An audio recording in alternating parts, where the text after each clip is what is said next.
Hey gang, number one Marmaduke fan here. Yesterday I finally deleted a whole comic book review without backing it up or saving it at all. So I was a little annoyed at first, but I actually think I got to compose my thoughts a bit more.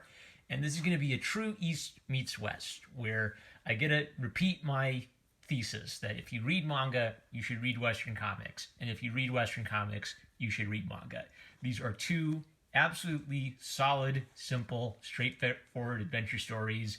They don't have like a bunch of Shakespearean character traits. They don't need them. They're just straightforward, fun adventure books with some interesting build up, little character moments and things going on. So let's look at Marvel 2-in-1, The Thing and the Man Thing. This is a reprint of Marvel 2-in-1 #1. So I kind of see I do see like really strong differences between the style of Western comics and the style of manga.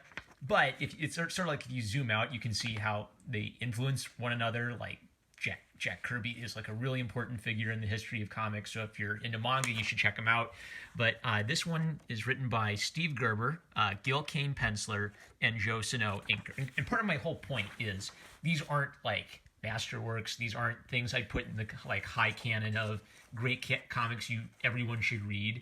But they're both just so solid and so fun, and they like do enough to kind of like stand up from the crap. It doesn't take that much to get you above like total garbage into genuinely enjoyed it, excited for the next issue. So some little storytelling things about this one is the side characters matter. So Thing is mad about the Man Thing having a similar name to him, and so he kind of berates this poor little Arizona shopkeeper about it, and the shopkeeper kind of like gets flustered and kind of prays to God. Why me? God, why'd you send that giant orange thing to me? So it's a little character moment that adds some levity to the earlier things. Look, they do a good job tying in like the previous series to this. Want to see the Thing fight the Hulk? Oh boy, Orange Monster versus Green Monster. Want to see the Thing working with Iron Man? Oh boy, go check out that comic. The colors also. I've talked about this before, but old school newsprint coloring, I think it used what was called the 4-color process, which is why it would have those famous like dot patterns to it. This kind of recreates simple colors using kind of like a Photoshop fill bucket effect, which I'm okay with. Yeah, it's fine. I wish they'd reprint on newsprint to get that sort of soft look, but this is still a good example of really simple color theory using color kind of in a emotional way. So the young Molecule Man, he's mad at the Fantastic Four. He wants revenge. What color do we make him? Bright red, because that's the angry color. And look, they use it here, they use it here, they use it here. So they kind of relate to one another, and all of them pop. That's great stuff. I also like how his mouth is like this kind of jagged line. Like, it kind of makes sense in 2D. Would that make sense in 3D? Probably not, but it's kind of a cool, creepy effect in comics. And there's great old, Stan Lee style purple prose where he talks about the fearsomeness of his garb. And it's just, and then there's always like this human twist where the Molecule Man transforms the Thing and Man Thing back into their human forms. And there's this cool kind of like compare-contrast thing where they're both sort of tragic figures. They've both been cursed to take on this monstrous appearance, but at least the Thing retains his intellect, and they kind of come to realize they were about to fight each other when they were in their monster forms, but they kind of come to realize that they have sort of similar human characteristics to one another, and they learn to empathize with each other. I thought this was really like gut-wrenching, watching the Molecule Man sees this random guy, and so he decides, I'm going to show you Thing what I'm going to do to Reed Richards, pretty much to your family, the only people you care about. So he just transforms the random guy into Reed Richards and tortures him by stretching him too far. Ouch. I really felt that. And then Thing because Thing is a sympathetic character, he reacts to that with anger and wants to bring him justice. I love this quote. So says the Molecule Man to Thing, in your human form, there is a quality of nobility about you that troubles me. I prefer you as the orange-skinned buffoon. So what they're nailing is that as a human being, Ben Grimm is a very kind of tragic and noble, classically heroic character. And then part of his curse is that he's turned into this big orange, New York Jewish kind of guy is the Thing. There's an interesting panel here. Here it is. Okay, so this panel is the same composition as the cover, but you can see how they repose the Man Thing to show his face on the front. So it's not just his back, kind of in the traditional vein of how to make comics the Marvel way. And there's like I won't spoil it. There's a really interesting death scene at the end.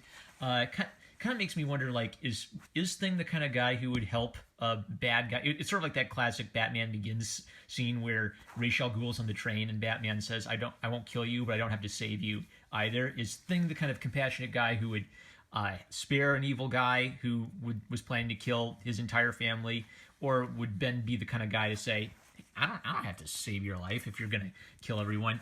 I liked how it was handled. Just a simple little monster versus monster while a world trembles. It's exactly what it advertises. Fun monsters fighting each other.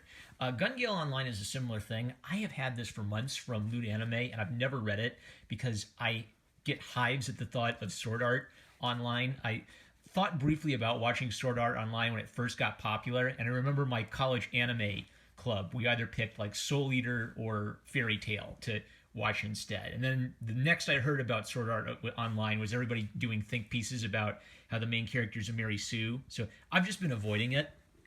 But Tadai Tamori, who you'll notice gets top billing on this because Japan values the artist, his art really sold this. And I don't know, it doesn't have any like, it actually has zero Mary Sueism in this first volume. So I'm excited for more. I'm not sure who's who. So I'm guessing Reki Kawahara must be the guy who created Sword Art Online, right? I'm a fake geek guy about SOA. I'm guessing there was some novelization or light novel or something that was the basis for this. And so Kohaku Kuroboshi designed the characters originally, but Tadai Tamori is doing all the art for the manga itself. And he really excels at guns and tactical battle stuff, while, because it's a video game, virtual reality world, he gets to exaggerate things and add some sort of like, superhuman elements to it. But the basics is strategic gun battles. So cool thing number one is the character has a kind of a character flaw and an actual like reason for wanting to play this game. She's super tall in real life. She's like 6 foot something, and she's self-conscious about that, and she has a hard time making friends. So she wants to play a game where she can be an adorable, short, little chibi girl, right? That is just so simple. I've probably seen 100 things like that. The character is one thing. She wants to escape to another world so she can be the other thing. But it makes her kind of endearing. So in the virtual world, she meets like a cool, awesome, tough girl.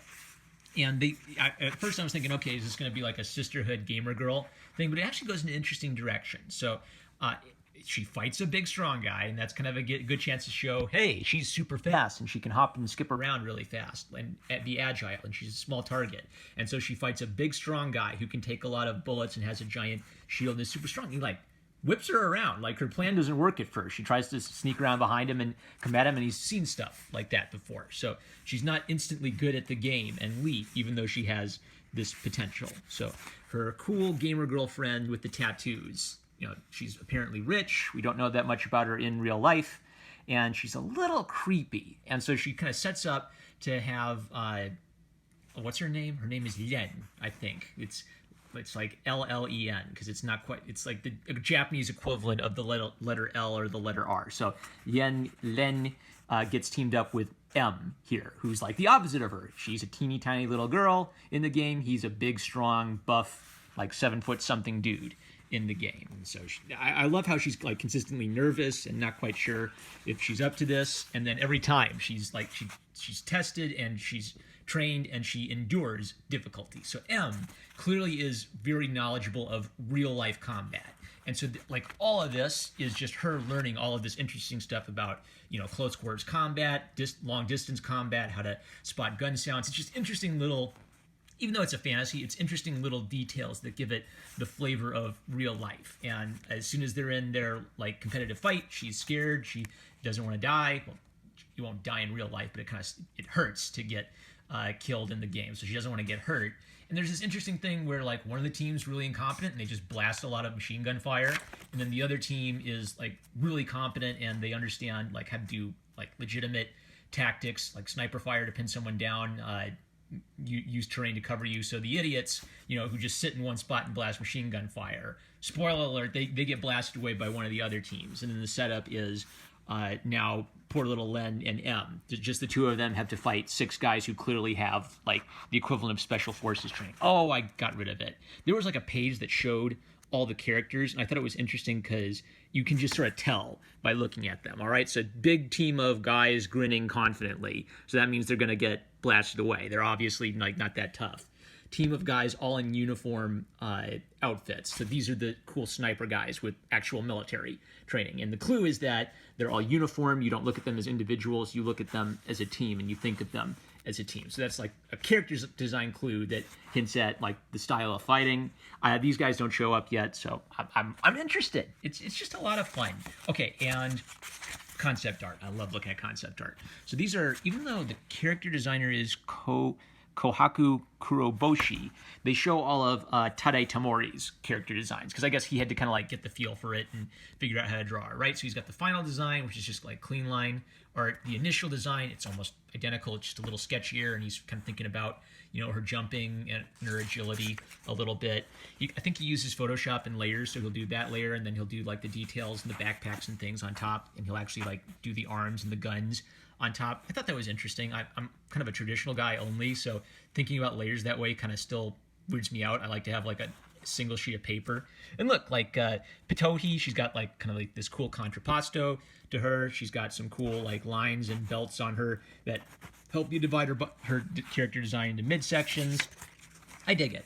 And then there's these adorable little like congratulatory comments from the author and the character designer of the original series. They're just saying, congratulations, you're doing so amazing. We love Tadai Tamori's art. I can't take my eyes off Len Chan's speed. And then I want you to hear this postscript from Tadai Tamori, because I love it. This is talking to your audience and building up your audience's expectations and giving your audience a promise.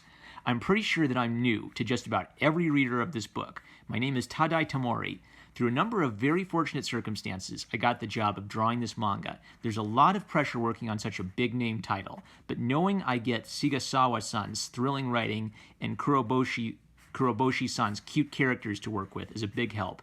I'll admit that I'm still figuring out how to draw the gun battles, though. Lol. If there's one thing I'm unsatisfied with, perhaps it's the current lack of a more voluptuous presence in the story. I'm eager to see someone like that join the cast. Hoping I'll see you all again in the next volume. Tadai Tamori. Japan like wakes up every day and just flushes social justice and just starts making fun comics that they know their audience wants to read and making bank, just enjoying massive amounts of money. They do all these cool details about like the gun designs too, and what type they are, and you know what type of fire they do. It's great. Was I gonna go somewhere with that, or did I just lose a train of thought? I might have lost that train of thought somewhere. But Gun Gale Online and the Thing and the Man Thing, two different countries, but a similar product. Not Shakespeare, doesn't have to be Shakespeare. It's not like Osamu Tezuka or Hayao Miyazaki levels of art. It's fun, solid action adventure with little character moments and little details that kind of bring it all to life and give it this appeal beyond just the fighting. That's it. Check them out. With that, I'm #1 Marmaduke fan. Hope you like this vid. If you did like this vid, like, comment, subscribe, click the bell to receive notifications. Check out my Subscribe Star. I've got like a big old collection of public domain photos of beautiful statues if you want some artistic inspiration. Great reference images of cool poses and cool like scenery and things. So I hope you check that out. There's no paywall. It's just free for artists on the internet. If you make something with that, show me. I'd love to see it, because I love you guys, and I will catch you later.